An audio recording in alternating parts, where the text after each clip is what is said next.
Bismillahirrahmanirrahim. Assalamualaikum warahmatullahi wabarakatuh. Dan salam sejahtera pembuka bicara.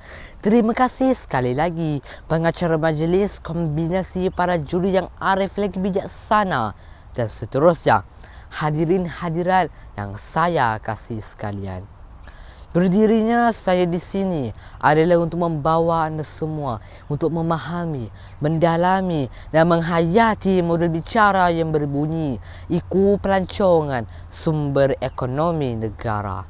Sebelum lancang menuju ke muara, sebelum kita membelah bicara, sebelum isi menyusur hujah, izinkan saya mendefinisikan frasa yang membina tajuk pidato ini agar hadirin terbuka minda, agar hakim tidak terpinga-pinga dan saya petah berkata-kata.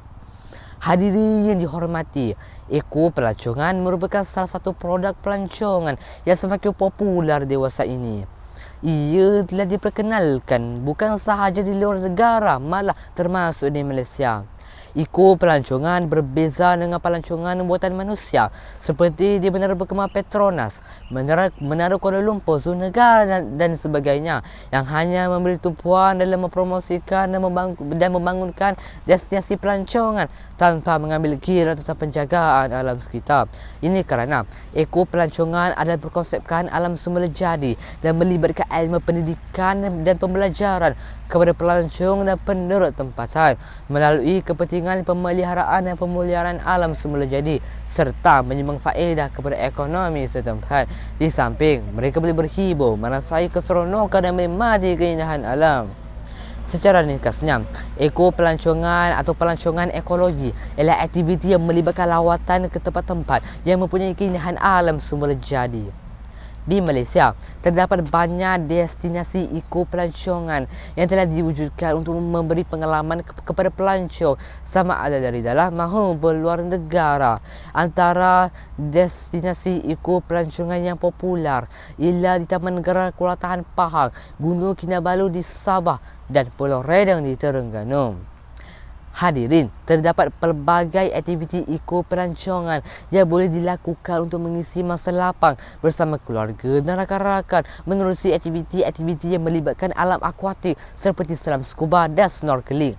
Di samping itu, aktiviti-aktiviti ekstrim seperti merajai jeram, mendaki terbang dan luncur layar turut menjadi kegemaran anak muda pada masa kini. Hadirin sekalian, berdasarkan konteks dan sudut perkembangan ekonomi pula, produk IKU pelancongan dilihat amat memberikan impak yang positif dari sudut perkembangan industri pelancongan negara dan juga menghasilkan faedah dalam bentuk ekonomi kepada penduduk tempatan dan kerajaan.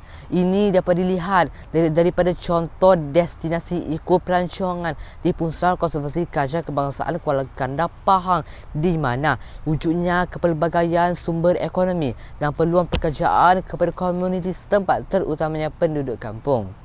Dengan kehadiran pelancong yang ramai, bukan sahaja di dalam negara, bahkan pelancong di luar negara tentunya dapat meningkatkan lagi ekonomi setempat dan juga ekonomi kerajaan, khususnya melalui tukaran mata wang asing yang mengalir masuk ke dalam negara.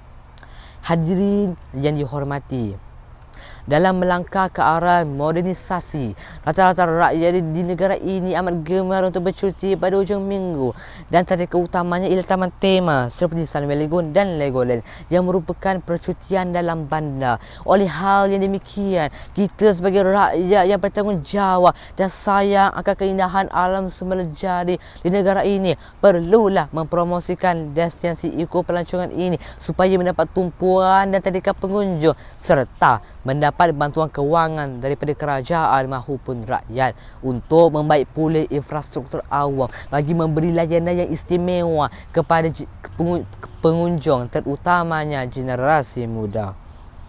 Sejajar dengan itu, kita perlulah mendidik dan memberikan kesedaran kepada pengunjung akan pentingnya dalam menjaga dan mencintai alam semula jadi, kerana bumi inilah satu-satunya rumah yang kita diami.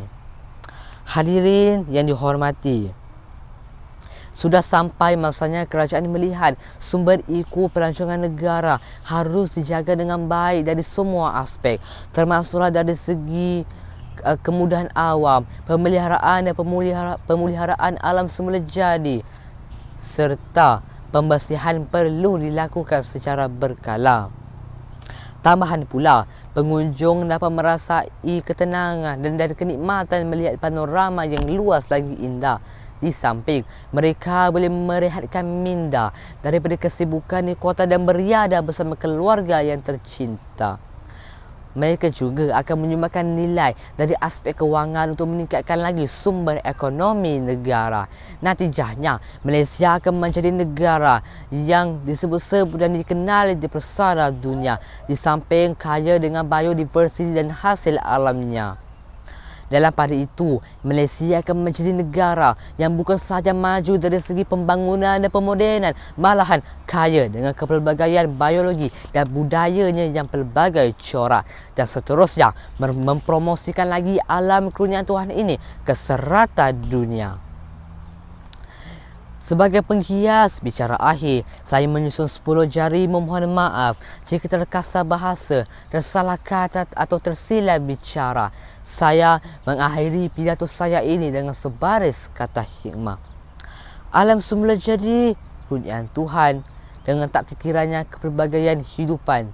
Hendaklah kita untuk mensyukuri dan menghargai segala kenikmatan dan keindahan yang diberi olehnya untuk mendekatkan lagi kepada pencipta sekalian alam. Sekian, wabillahi taufiq wal hidayah. Wassalamualaikum warahmatullahi wabarakatuh.